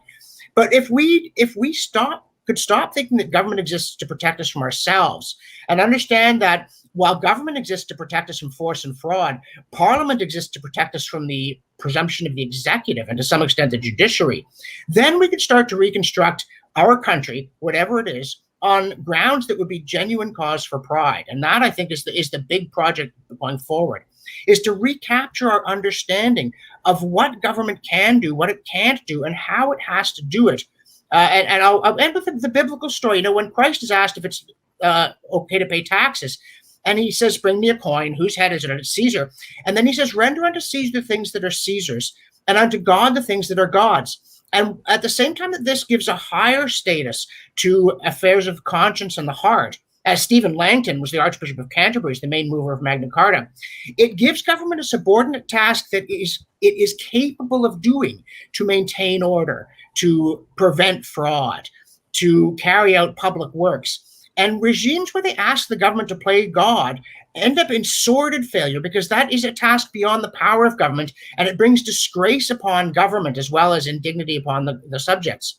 But if you limit government to a legitimate sphere, then politics can be an honorable profession, and government can be a noble activity. Not perfect, I have no illusions here. But we would like our governments much more if we didn't ask them to do things they're necessarily not only going to botch, but botch in dismal ways. And indeed, we have the prototypical model of government becoming God and all of those things being one. We have that in Egypt, and we exited from Egypt, if I recall that biblical story correctly, because it was slavery to be under such a regime. Yeah, and Augustus Caesar called himself the savior of the universal human race. The showdown between Christ and Caesar was very much this contest again. And you see it in, communist regimes where Stalin's going to make a new Soviet man. He's going to do a new Adam and a new Eve and get it right this time. And when government gets these presumptions, and in Islamic states, like in Saudi Arabia, where the Quran is the constitution and they deny that there's any problem of interpretation, what you get isn't a noble wreck, it's a squalid one. And so I think, yes, we must understand. And, if I may tell the story of King Canute, because everybody thinks, yuck, he was some arrogant character who thought he could stop the tides. But the real story of Canute is that his advisors told him he was so great and such a favorite of God that he could do this. And he said, really, let's test that empirically and take my chair down to the mud flats at low tide. He sat in it. And then, of course, the waters came up and poured into his boots when he commanded them to halt. And then he stood up and he turned to his advisors and he said, listen, you fools, I don't need flattery from you characters. I get it morning, noon, and night. I'm the king. I need you to tell me honestly what I can't do. I need you to point out when I'm making a mistake, because how else can I govern these people in the manner they deserve? And he added, do not forget that there is only one who can rule the tides, and that is God. And that's the kind of ruler we need again. a man who wants to be told his failings, who understands his limitations, and respects that there are powers greater than himself. And if we had that, we'd be governed a lot differently. But again, we do still elect our parliament. So if we want different government, we've got to start by voting differently than we do. Amen. Well, thank you so much. Of course, we have John Robson here, who is a columnist of the National Post. And actually, I must admit, where are you a professor? I'm an adjunct professor at Augustine College, which is a very small private Christian organization in Ottawa, to which anyone who is concerned about the Babylon of a modern university should consider either attending or sending their children or grandchildren for a one-year comprehensive program that will help to prepare them to meet the world and be in the world without being of it. A proper liberal arts education. Amen. Yeah. Thank you so much for joining us. I hope to have you on again soon. It's been a pleasure, and I'd like that. Absolutely. We'll see you again soon. Well, we're going straight over to Paul Hinman, and we're going to talk about independence on the eve of Canada Day or Dominion Day, or what's not going to be called either of those things anymore. Welcome to the program, Paul. Thanks, Nathan. It's an honor to be here. Appreciate the work you're doing. Well, I appreciate you contributing to the show. Let's start from the top. What got you involved with the question of the Wildrose Party and, of course, the movements it was making in its first iteration and now as it attempts to kind of assert itself as the Sovereignty Party? Okay, when you said first iteration, I wasn't sure where you're wanting to start, but it actually goes back to 1999 then. I was very disgusted with the provincial government and their so-called deregulation of electrical power. And they just oligopolized it and created a monster that was very disappointing. And actually, I got to go back before that. My grandfather took me to my first social credit AGM when I was 14 years old. He says, "Oh, I'm getting too old to drive, and I got an opportunity to get off the farm and work for a day." And so my grandfather, since I was 14, 50 years ago almost, I've been going to AGMs, and so I was with the social credit. Infighting started there. Ended up trying to start the Alberta First Party. We gathered signatures and got that going in 2000. That again, infighting came in and became a problem. So I joined Randy Thorsteinson with the Alberta Alliance, got elected in 2004. But what's always pushed me and what I fought for is for freedom. Big government, authoritarianism, the problems that government imposes on individuals, the intrusion, has just always frustrated me. I'm a free thinker. I'm a lover of freedom, but I'm a big believer in personal accountability. We're personally accountable for our health care. We're personally accountable for our safety. We're personally accountable for our well-being and how we make a living. And I just see government at odds at that for most of my life. And so it's been very frustrating. And I grew up with my grandfather. He was the provincial treasurer for Ernest C. Manning. And so we just talk government around the table. And again, whatever environment you grow up in, you think that that's just normal. And he gave me books when I was young to read, and he'd talk about economics and talk about, the rule of law and the supremacy of God and constitutions, and those are all just things that I grew up and conversed with my grandfather on a constant basis and didn't know any better. And so I've just been deeply involved in politics since I was 14, basically. And indeed, sorry, I might be echoing on your end. Do you have a set of headphones? I do. Oh, that could work too. Do I need to put them on? You might have to, yeah, just in case there's an echo.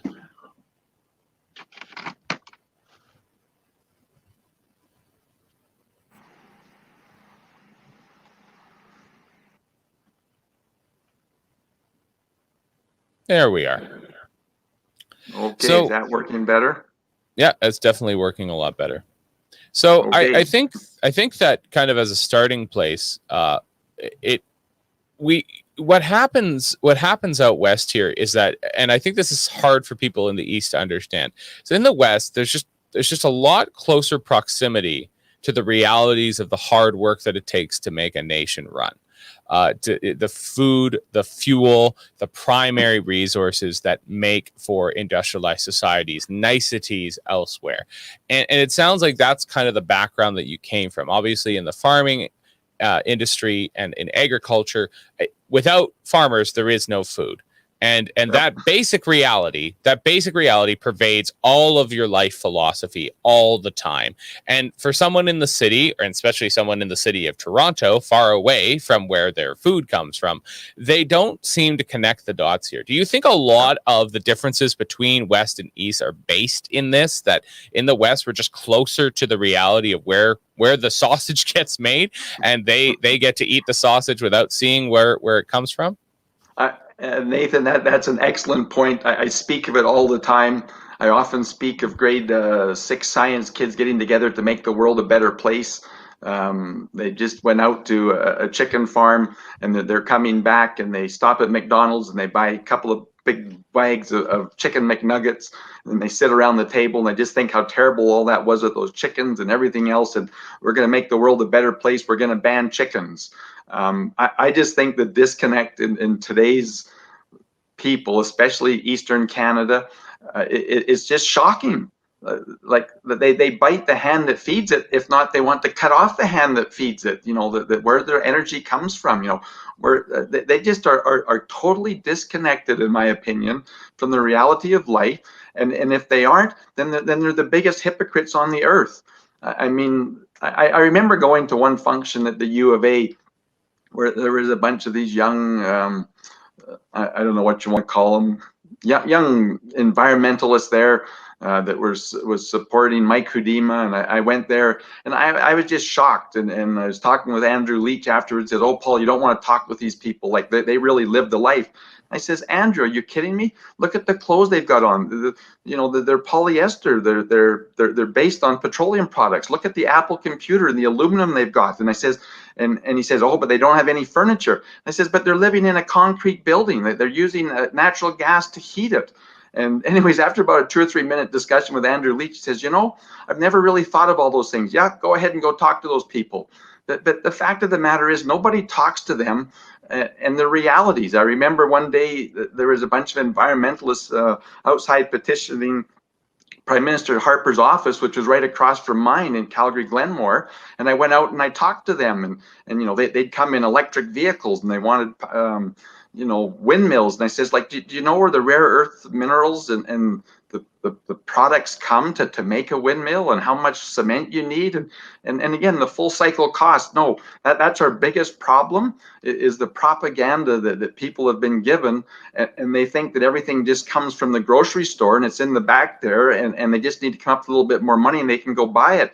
And so when that disconnect, that they don't want our oil, but they'll take it from Saudi Arabia or Venezuela or Nigeria or something, and they don't want our wood, they don't want our beef. These people really are disconnected from the reality of life, and it's painful. It's the other side of that painful reality is that so my parents got into farming very late in life up here in British Columbia. I'm broadcasting to you from Prince George, British Columbia, BC's northern capital. And we're not so far away from town. We're about a 30-minute drive one way, but still in a rural part of the world.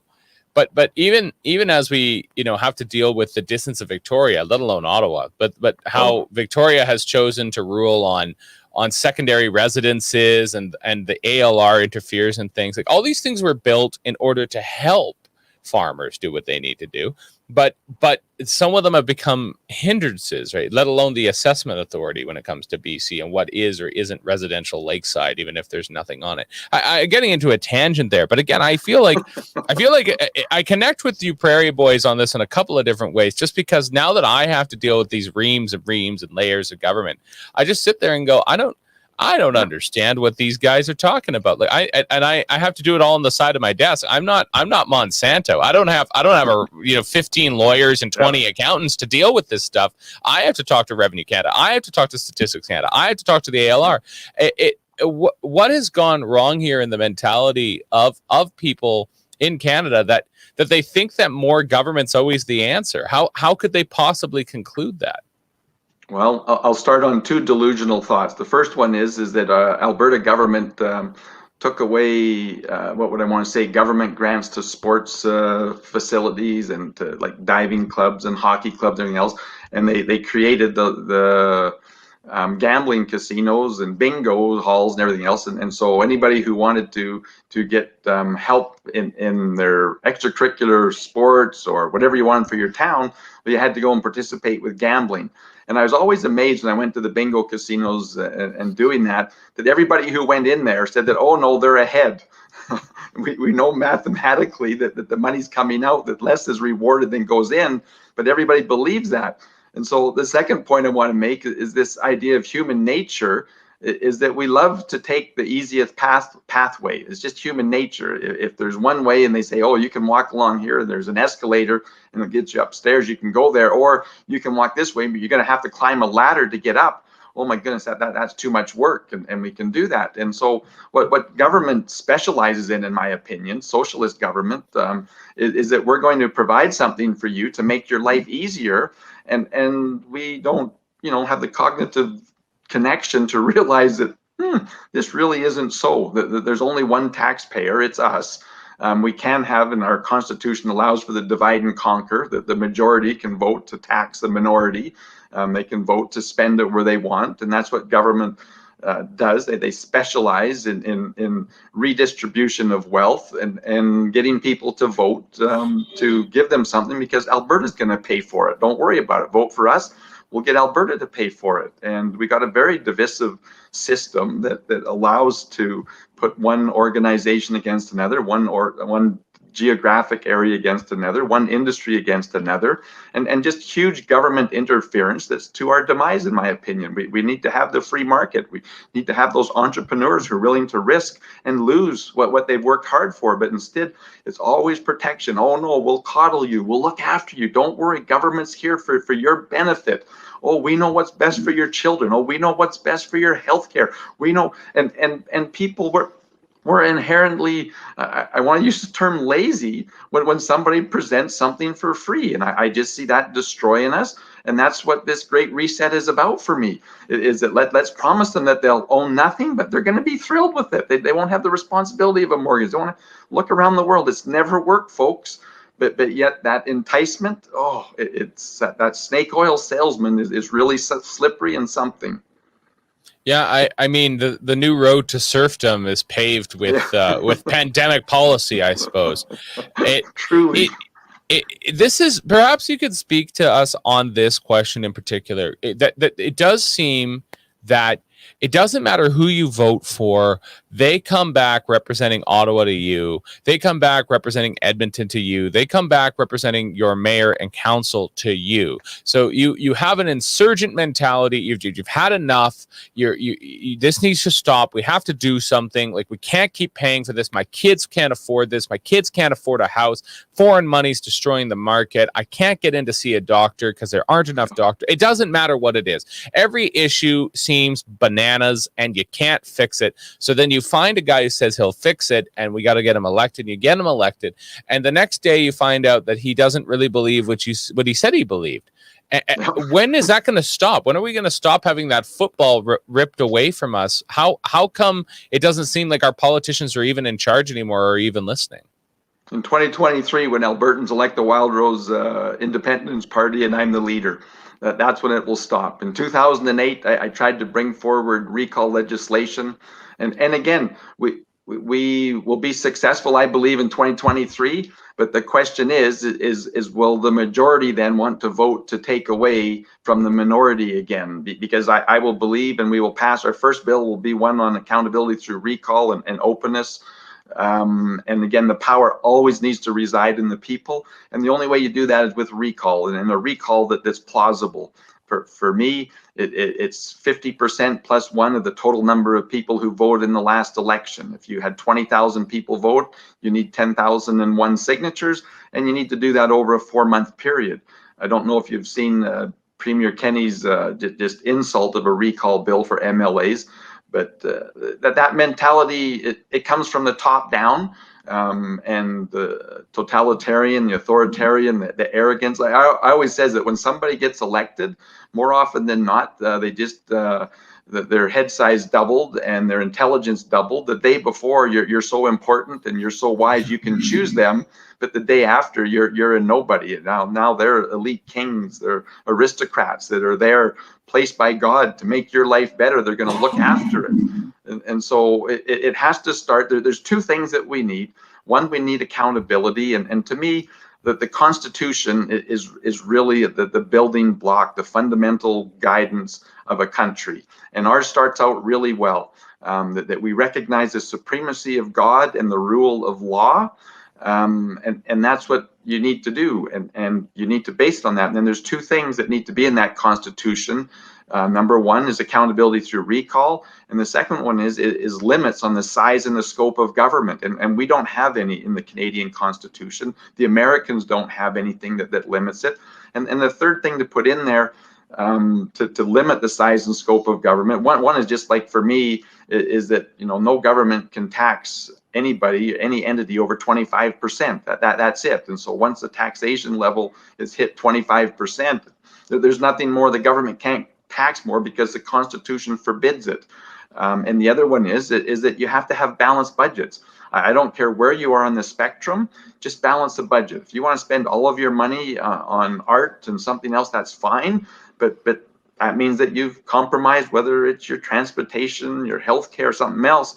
But you have to balance the budget. And if you haven't balanced it, the next year it goes up. In 2015, when Trudeau promised only a $10 billion deficit, I think it only came in at 11, so that was impressive.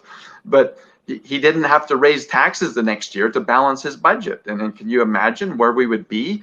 But if historically we had to balance the budget, they wouldn't have spent $350 billion back-to-back years. Alberta wouldn't have spent $20-30 billion back-to-back years. And so to me, it goes back to the problem of the Constitution, which allows tyranny of the majority. And we have to stop that kind of absurd behavior and giving that power and authority to elected people, is my humble opinion on that, Nathan.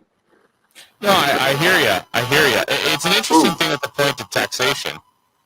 It's an interesting thing with the point of taxation. I think, am I delayed? Are you getting me live, or are you getting delayed? I am, but there is backfeed there bad, but it's just dissipated now. So go ahead. No problem at all.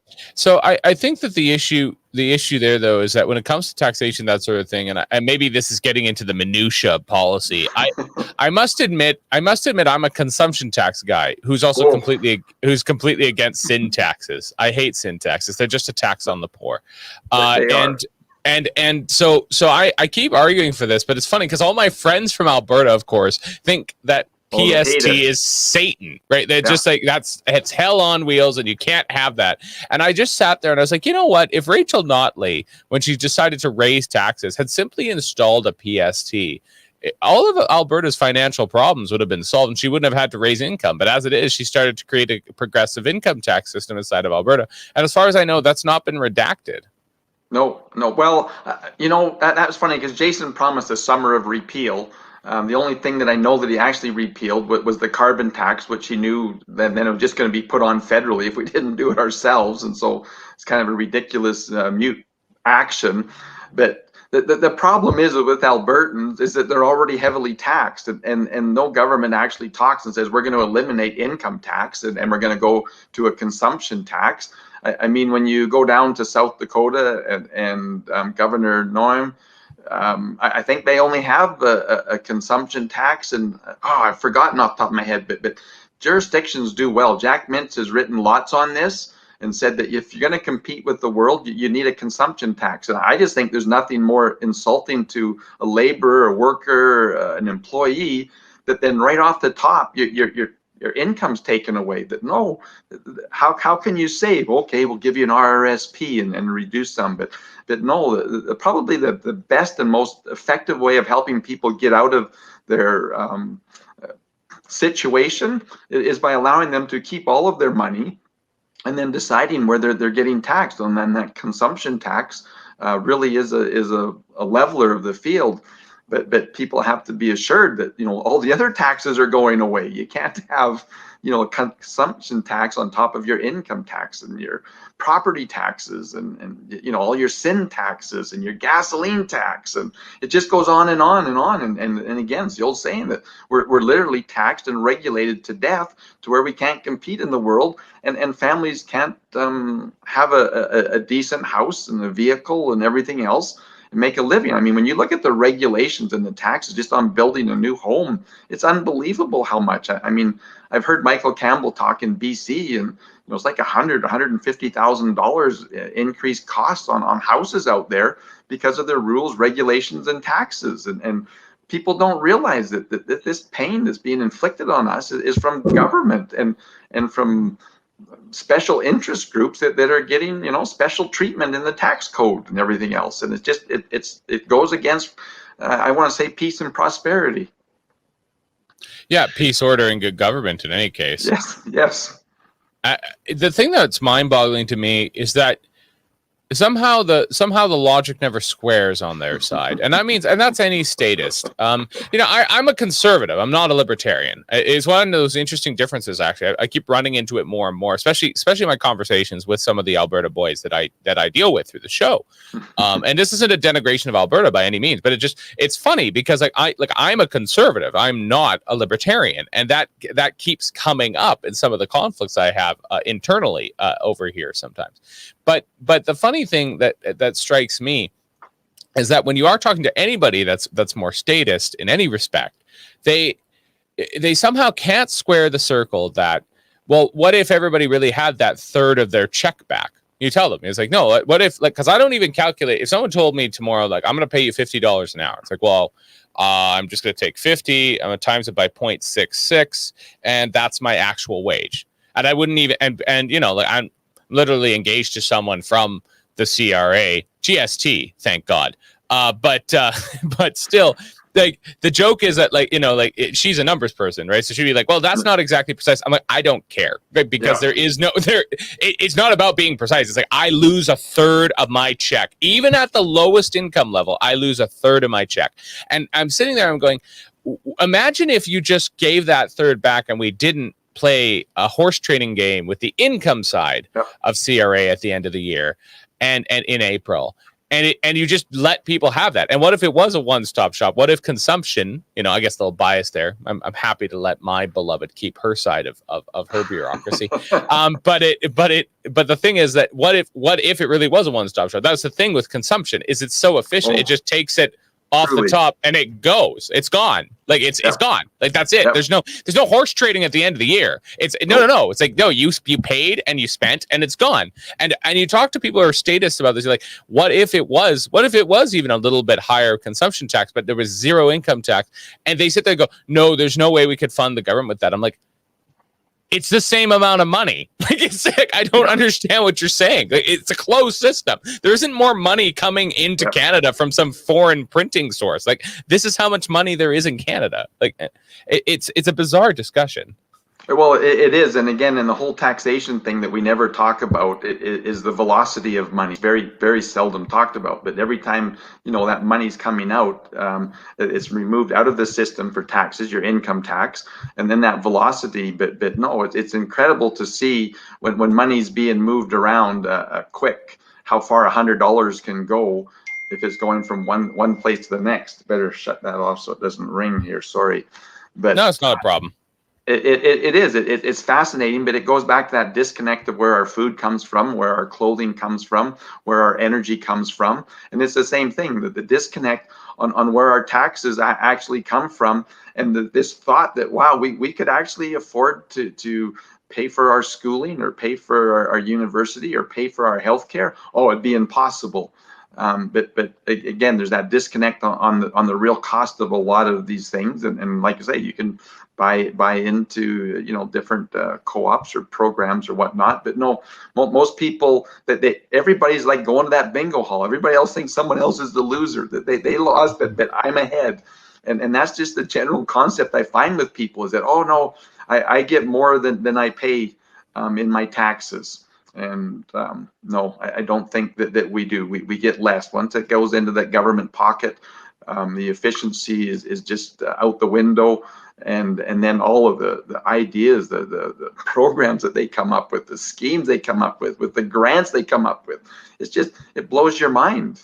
And again, they're dysfunctional, and it doesn't allow, even a mayor in a town to do what he needs. I remember when I first went up and visited with the mayor of Peace River, and they northern Alberta has a tough time with paved roads and the frost heave and the moisture that's up there, and they need to spend different amounts, but they just petitioned the provincial government saying, look, we need grant money to fix our potholes. Nope. Finally, they compromised other areas, spent tens of millions of dollars to upgrade the road, only to have the next year the government come and say, oh gosh, my hometown, whoever that MLA is or whatever, needs the roads paved and upgraded, so we're going to set up a provincial grant for potholes and road maintenance. But does Peace River get any? No. Same thing happened with infrastructure for sewage and water. You can go town after town and see those that made the sacrifices and do it. And then finally it gets to the hometown of where these elected people are from.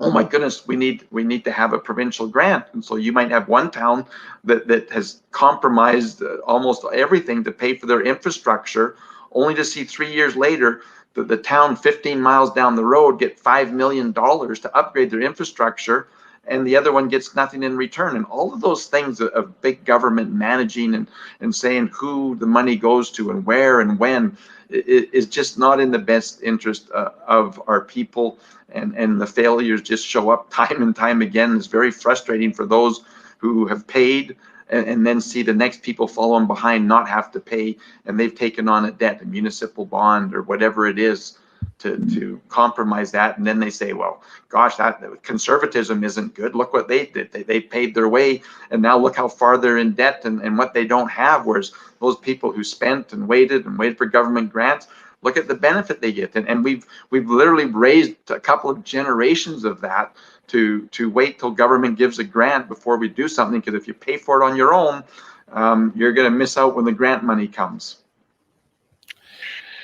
And indeed, it becomes a rentier system, a clientele system. The expert party at this, of course, is the Liberal Party of Canada, who created a level of clientelism that would make the Bourbons of France, giddy.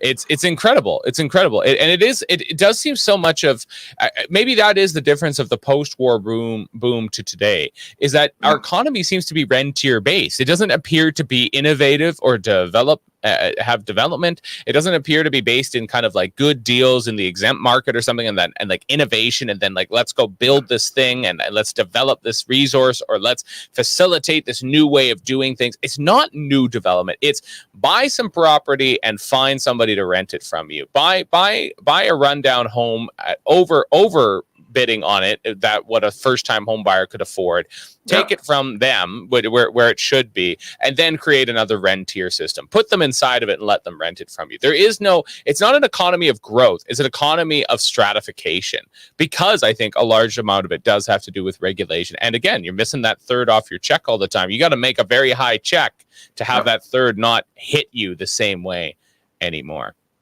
No, it's just such an almost overwhelming problem for most people now. It's an economic trap that they can't get out of. Mm-hmm. Absolutely. Let's pivot now to the question of independence itself. So obviously, Wildrose Independence Party, it's in the name, it's in the title. The question of sovereignty is always a bit of an interesting one. I myself must admit that I am ambivalent on this question. I am maybe what you could call a situational sovereigntist, I guess. I like the idea of Canada. I like where we were founded. I like John A. Macdonald. I like Canada up until about Trudeau and Pearson take over and ruin the place. And they've ruined it for the last 50, 60 years. And I'm really tired of how they've ruined it. So if there's a better solution moving forward, I'll probably back that up. But I'm also a monarchist. And I kind of like what we have in that Westminster and monarchical heritage, the British heritage that we have as a country. But I turn to you now and go, what what would independence even look like? What does it mean? What does it mean to try and tell Ottawa, no, you know what? You don't have a right to everything all the time at a whim. This is a democracy, and you need to back off. And again, it's not just that it's a democracy, it's supposed to be a constitutional democracy that recognizes the supremacy of God and the rule of law, not the rule of Trudeau, not the rule of Pearson, not the rule of Chrétien. It's the rule of law. And again, their just total disregard for that, and even the Supreme Court with their decision making now that policy trumps constitution. I mean, it's alarming. And so I want to go back and talk about independence as an individual. When we're young, we think that we know it all. And I always use the example of the teenager in the basement, and mom calls up and says, supper's ready. And he comes upstairs and what's for supper? Oh, it's just macaroni and cheese. That's gross. I'm not eating that. Where's the credit card? Where's the keys to the car? I'm going out to buy supper. I'm not going to eat that garbage. And they hand him the keys. They give him a credit card, and there's gas in the car, and off they go to eat. Oh, we're sorry. Didn't mean to disappoint you. That's not independence. Independence is where you have a job. You bought a house. You've got vehicles. You have that revenue coming in, and you make the decisions on how and where you want to spend it, and not having to go to your parents. And in Canada, because of the taxation system and being centralized, we send all of our money out there pretty much, huge percentage of it, and then we beg for it to come back, and they just laugh that oh, you didn't get any lunch money today. Well, too bad. We've already bought caviar and wine for our friends, and there's nothing left for you. So we're entitled to our entitlements, I believe, is how one senator put it once. so eloquent with that. Yes, and so what Alberta needs to do under a Wildrose independence government is two big steps. Is first, we will collect all the taxes here by Albertans for Albertans, and we will have provincial oversight on what we see federally, programs like the military, border security, intelligence, those things that we think are important. But all of the just ongoing federal programs and stuff, no, we're not interested in that. We're not going to participate in those things. And number two is the police force and the judicial system. I mean, Ottawa has an iron grip on that, a chokehold on us, and tells the police what and where to do it. And I don't know if you're even familiar with the High River gun grab, but they force they force the people out of the town, and then they took their guns. And I mean, it was just appalling to see. Again, that was my first really bad experience with the Emergency Act, and then they turned those who left town against those who stayed behind to protect their property and their facilities and looking after their neighbors' stuff, and they demonized them. They just blatantly lied and says those people who stayed behind, they're flushing their toilet and it's making sewage come up in your house, and they're out pillaging. When they'd let the looters in the back, and then they blamed the local people who stayed behind. I mean, it was just the most disgusting thing, Nathan, that I have seen big government do, and tell the people they couldn't go back. I mean, we had 3 or 4 just incredible volunteer organizations that were going in, cleaning up these houses, moving stuff out. And then the government turned over a multi-million-dollar contract to Tervita, who brought in just nobodies who had no experience, no care. I mean, it's just the most, like I say, disgusting act that I've seen government impose on people, and their Emergency Act, and you can't go in your house, there's black mold and you're going to die. And, it was just unbelievable. And then I just saw the repeat with COVID, where government declares that you don't know how to look after yourself. We'll tell you which company can be open and which one can't. But so independence is having your taxes collected. It's having your own police force and judicial system that respects the rule of law. And then there's the other things, are we going to have our own pension plan, our own employment insurance? Are we going to have our own immigration policy? And then the other big important one is that, look, if you hypocrites don't want to use oil and gas, and you don't want any vehicles other than electric after 2035, we're not going to tell you can't, but don't tell us that we can't. Don't tell us that we can't eat beef or raise beef on all of the grasslands that we have here. And it's just a natural, industry for here and there. And again, in Prince George, have you ever been to the Douglas Lake Cattle Company? Mm-hmm. I mean, it's just phenomenal. I mean, these are great entrepreneurs who've been here for decades and centuries, but yet we have these religious hypocrites that say that their way of life is the way to live, and they don't even recognize the hand that feeds them or the clothing on their back. And so independence is about taking the steps where we claw back all of the autonomy and the power from Ottawa and say, thank you very much. We don't need your keys or your vehicle or your food. We've got our own, thank you. And looking after those things, and then giving that confidence to Albertans to let them realize the benefit of keeping that $50 billion here in Alberta, and how we can actually build a big enough social programs, you know, with our healthcare and with our education and with our senior care to look after our own, and not send the money to Ottawa and then be hard dealt with and can't look after our own and those very important social nets that we've developed here. And so after doing all of that and taking those steps, then letting Albertans choose for themselves in a referendum, are we better off independent, or do we want to stay part of this tyranny of Ottawa and their decision and telling us how to live our lives and what we can and can't do? And so those are kind of the steps. Like I say, collect the taxes, have our police force, look after our environment, and not have Ottawa dictate to us, telling us, you know, we can't do those things. And indeed they do. Indeed they do dictate their terms to us in no uncertain terms. One of the things that's been really revealing through the pandemic is indeed like how much of government is just automated, faceless, unaccountable, unelected. It just goes on. It just goes on. I'm reminded of September 11th. It was a rather perhaps very, very dark observation, but somebody said that, you know, the day after it happened on 9/12, people went to work right next door to where the rebel was. But it was as if the world couldn't stop even for a day after such a tragedy. And the same thing kind of applies to government today. It just goes on. You know, the machines continue to print off reports and things continue to get scanned to God knows what kind of database, and the machine just continues to roll. There's no stopping at the juggernaut. But the pandemic has taken the last bits of accountability out of it. Parliament by Zoom, investigations into the WE scandal with our prime minister literally sweating bullets on camera, and then suddenly his power dropping out of nowhere. The premiers of various provinces being caught red-handed, not obeying their own mandates. Same with ministers of state and bureaucrats as well. At what point did the people just get so enraged that they're just not going to listen to these hypocrites anymore? Well, there's 2 points for that for me, Nathan. And the first one is the fear mongering has been terrible. If you've ever been around parental coddling, it's sad to see children who can't go ride a bike, who can't do anything. The parent, oh, you can't, that's not safe. Oh, don't touch that. Don't do that. And they're hoovering over there.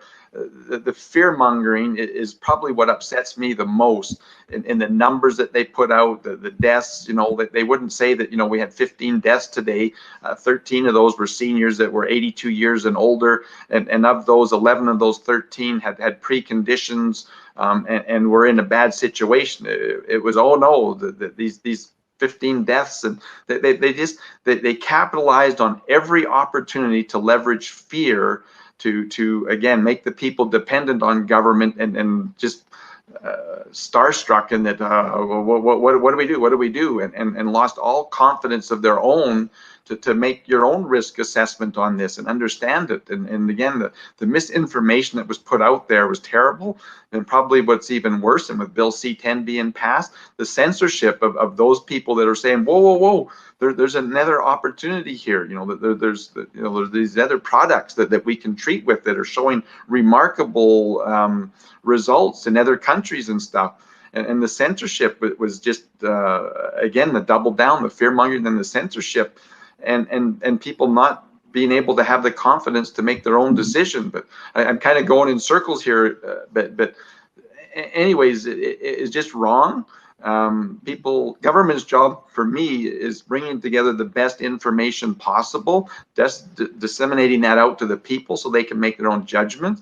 I mean, the College of Physicians, again, I just think all of those people, I said early on in the pandemic, when people were making decisions on who could and couldn't work, who could, what they could and couldn't do, is that every one of those people that was making that decision should have had to give up themselves what they were taking away from someone else, because this pandemic wouldn't have been handled the way it was. And again, here we have a Lieutenant Colonel David Redmond who used to be and run, was that top guy for an emergency act and how to run it.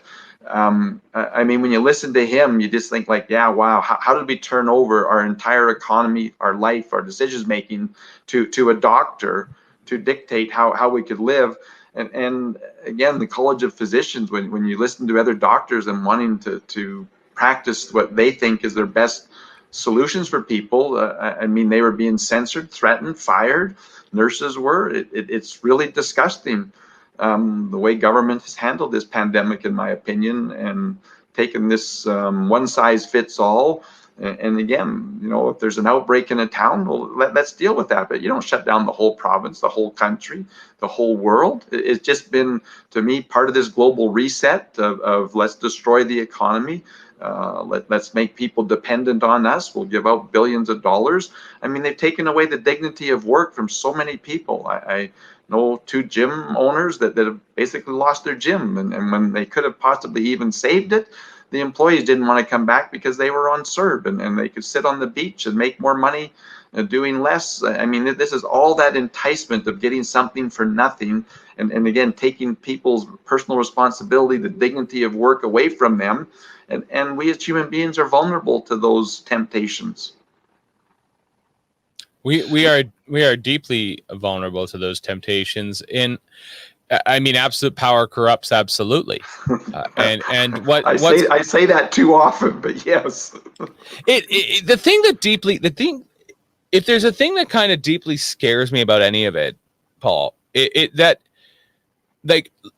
became a religion. That was the thing with COVID. I don't care where people stand on COVID on any respect. Some people think the space lizards, gave it to us or whatever, like that, and then clearly the Illuminati invented this in a lab somewhere and then transported to Wuhan and then released it everywhere and then called Winnipeg. I don't know. Like that, whatever. Go ahead, believe that. Go ahead and believe that it's the deadliest thing that's ever walked the earth, despite the lack of body count. I don't care. That doesn't matter to me. What matters to me is how we reacted. And how we reacted is we created basically a technocratic theocracy to run the world, and nobody blinked. Like nobody, and even the mildest objection was treated as heresy. It's like, you know what? I don't know if I trust Bonnie Henry to tell me whether or not to wear a mask while I make love to my wife. Like, I don't think that's a problem. Yeah, exactly. It was Tam. I guess Teresa Tam said something about that. Like, it just, yeah. There we go. Do we have a comment from Sheldon? Wear a mask and a condom.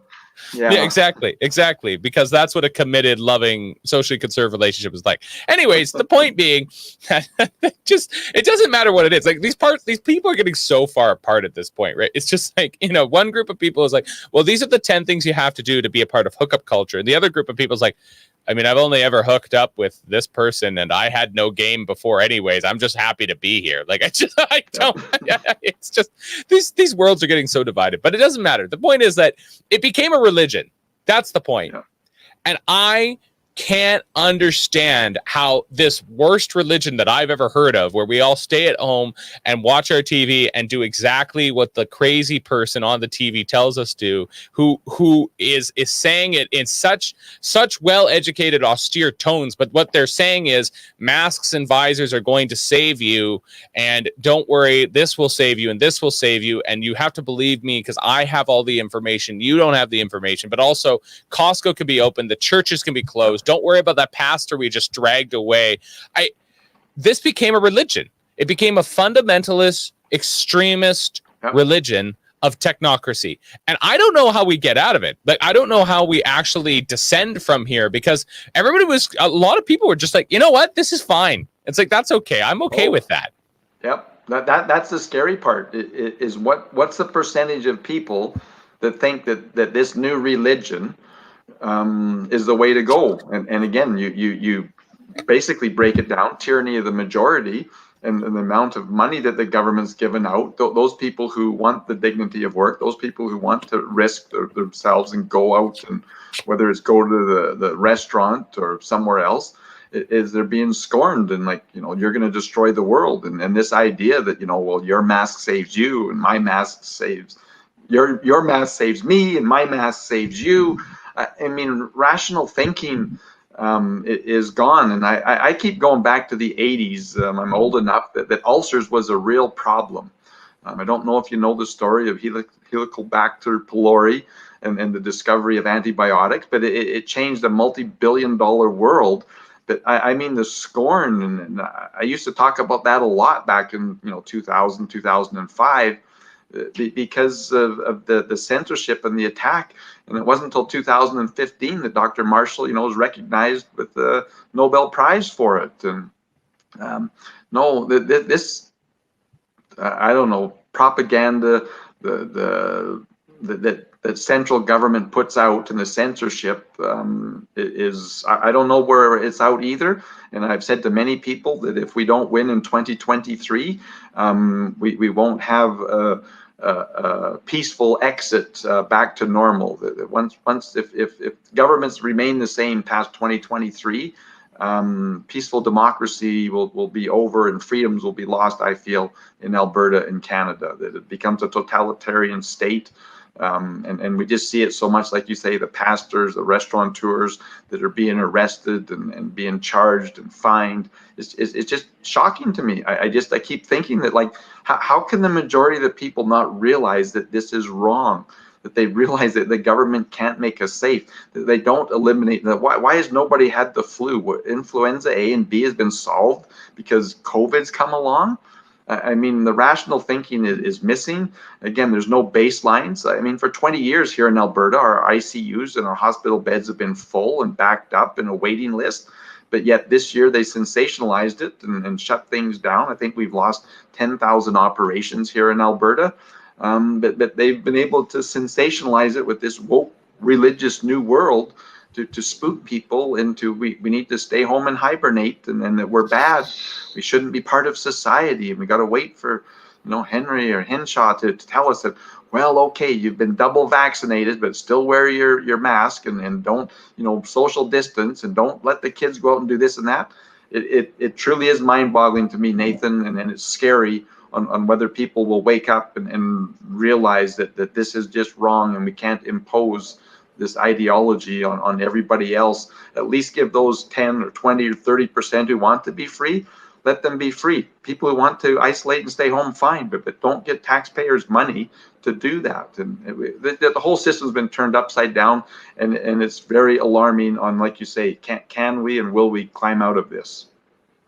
It is truly mind-boggling. I never thought I'd be a part of a time or a place where my act of resistance to the government was to go to travel down the road to the next town, to go hiking on a long weekend when I'd been told to stay home, to not have a mask on while I'm 50 feet away from everybody else in a store somewhere. I never thought that would be the thing that would make me a martyr, but I guess so. It's still a surprise to me. As we kind of turn the corner here and come to the end of our hour, it's Canada Day tomorrow. Obviously, the residential school question looms large. There was the discovery in Kamloops. There's been a discovery in Saskatchewan. I'm sure there's going to be more discoveries. Yep. It's been this question that's caused a lot of back and forth all across this country. And again, for those of us who have a different kind of viewpoint, maybe we have some sympathies for sovereignty. Maybe we do have some problems with the Canada Day that was kind of reinvented by Pearson and Trudeau back in the 60s. But do we want to just dismiss the entire idea of Canada outright? And there's been a back and forth inside the sovereignty movement around this. Should we back up these people? Should we not back up these people? I've come down on the side of don't get involved with the Jacobins. It usually leads to guillotines and ash heaps. But, some other people are like, well, these aren't really the Jacobins. We're just leaning into it and see how far we can get with this, see how far we can take this wave. I'd be interested to kind of hear your perspective on what does this whole trying to defenestrate Canada Day mean to you? What do you think it's about tomorrow? What does Canada Day mean to you right now as the leader of an independence party? Well, I have to confess, I just want to be patriotic, and my patriotism is to a constitution under the rule of law and recognizing the supremacy of God. But, you know, if we back up 3 steps and look at Canada and look at North America, we've been very, very blessed. Historically, I mean, humans, that's their history, that might is right. When somebody can impose their values, their beliefs on someone else, that's what we've seen for the last 5,000 years. Whether it's the Chinese, the Japanese, the Canadians, the Americans, the Vikings. I mean, the bottom line is if you are a powerful nation, you usually went out and imposed your way of life on the conquered. You went out to conquer, to enhance your country's way of life. But to me, North America has been the bastion of freedom. That's what it is about, is freedom, rule of law, personal accountability. And we need to celebrate that and try and preserve our freedom. It's much like, you know, November 11th and Remembrance Day, like remember who we are. Do we have a perfect history where atrocities and tragedies happened? Absolutely. But don't discount and recognize where we are in the world and where we can be. And again, it goes back, you know, whether you want to call it Canada Day, Freedom Day. For me, it's a day of patriotism where we should love our country, where we should be patriotic to that Constitution that's supposed to protect our individual freedom, our property, our pursuit of happiness. Those are things that are near and dear to my heart, and what we should be focused on. And when we've lost some of those things, like we've lost with COVID, what, as you mentioned in the last question, what do we do to preserve or get that back? What are we handing over to our children and our grandchildren? Do they have the opportunity that we've had? Today, I have to say no, they don't. But can we recover and make up for the stupid decisions and the tyranny of government in the last 30 years? I say absolutely. But boy, we're getting to that breaking point where we're getting to that point where the bridge is out and we're not going to be able to step on the brakes and stop in time and drive off into the ocean or into the river and have another disaster. But I don't know, is that kind of answer your question or what? No, I agree. I agree completely. We are on a precipice here. Yes. You can't print money forever. You can't have values unattached. You can't have money's value unattached to reality. You can't have a BC bungalow split level that's 2,400 square feet or less or whatever, 2,000 square feet. It's not worth $400,000. It's not. Nope. It's not. Nope. It's like, you can't have that. You can't have inflation go through. If you can't have lumber be worth its weight in gold, that will not go on. That can't continue. That's not sustainable. And so I completely agree with you that there's something worth fighting for in this dominion that we call Canada, and whether that's every single of the 10 cantankerous cantons fighting for their place in it, or whether it's a realignment even of the provincial boundaries. That's actually where I land pretty much a lot of ways. I'd like to see that change quite a bit. I don't have to listen to Victoria anymore. That'd be really nice. I personally want to use the diocesan boundaries of the Catholic Church, but we'll not get into that right now. So that's not a controversial opinion today. But the thing is, though, that something has to change because something's going to break. Either something's going to break or something has to change, or both. Because that's what's going to happen. Something's going to break. And like I say, the best analogy I can give is the bridge is out. Don't keep denying the broadcast. We've gone far farther. That's been my biggest thing. Back in 2004, 2005, I mean, Ralph was working hard, balanced the budget, but Canada was not. And I've been wrong. I just kept thinking that, we're going to have an economic collapse. We can't keep doing this. And it's been amazing to me how far in debt that we can go before the great collapse. But we now know, with Klaus Schwab and the Great Reset and the World Bank and the WHO and everything else, they want to destroy our economy so that we declare bankruptcy. And boy, has COVID ever given them a great opportunity to accelerate.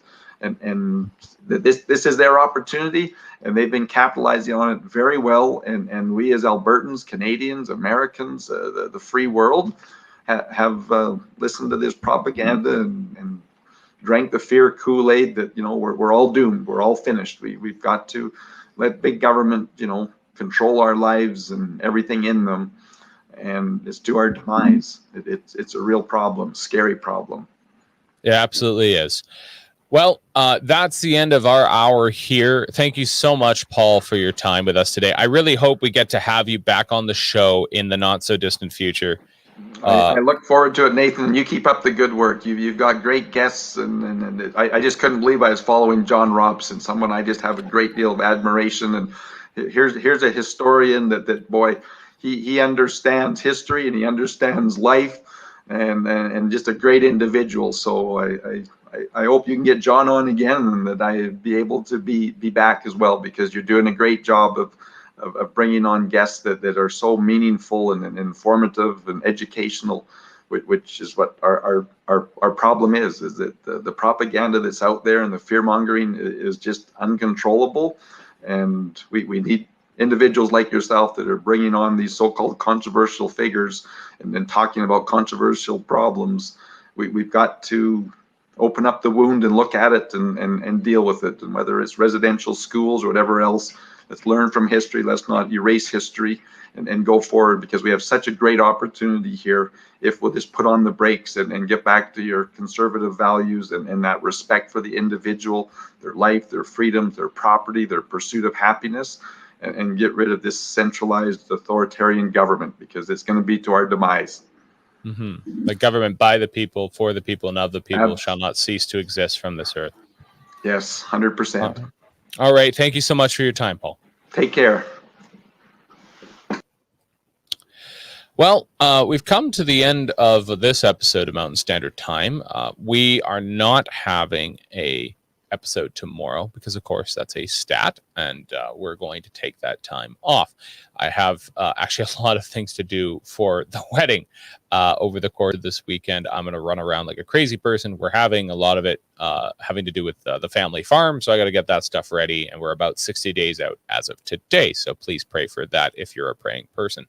But I guess as concluding thoughts, especially on this eve of a very gloomy Canada Day, at least if certain people have their way, I do believe that this is a fundamentally good country, and that those of us who are involved and in league with anything around the sovereignty question are trying to restore something of what's been lost in this country, thanks largely to what has been discussed a lot today, the big statism that came basically into the 1960s through Pearson and Trudeau Sr. and never really left. And Canada became a kind of lifestyle choice instead of a country of values. And we are more than just a lifestyle choice. It's not just a lifestyle to live in British Columbia or Alberta or downtown Toronto or up north in Churchill. It's not about lifestyle. It's about values. It's about where you find belonging and how you would want to act out, the true north, strong and free in your own life. Peace, order, and good government as you can best manifest it. And so whether it is for Queen and Country, for those who aren't the biggest monarchists in the world, whether it is simply for the beauty of our nation that spans from sea to sea to sea, it's something that's worth defending. I say that as a status Indian. I say that as a devout Roman Catholic. I say that as somebody who is deeply empathetic to the pain and suffering of my people around the question of residential schools. And I say it as somebody who knows that it is not the bricks and mortar of any institution. It is the people inside it that make it or break it. And so it is my sincere hope and my solemn prayer that on the eve of this Canada Day, as we go forward and as we truly seem to be pivoting from the whole question of COVID and pandemic into questions of culture and climate change, and God knows what else they'll bring down the pipe of the propaganda machine, that we take a brief moment on this day off that we're all accorded, and we take a brief moment. We spend that time with our loved ones, with one another, our favorite hobby.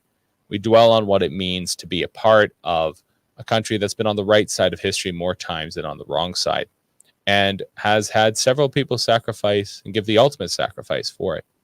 It's worth preserving, worth restoring, worth making new again by whatever means are under both the supremacy of God and the rule of law. And I pray that we remember that we cherish those that are close to us, that we sow peace and not division, and that we recall in no uncertain terms that we will not survive without one another. And that starts at home. Thank you so much for spending your time with us today and viewing. We will be back bright and early next Tuesday, 9 a.m. Pacific, 10 a.m. Mountain. Thank you so much for watching.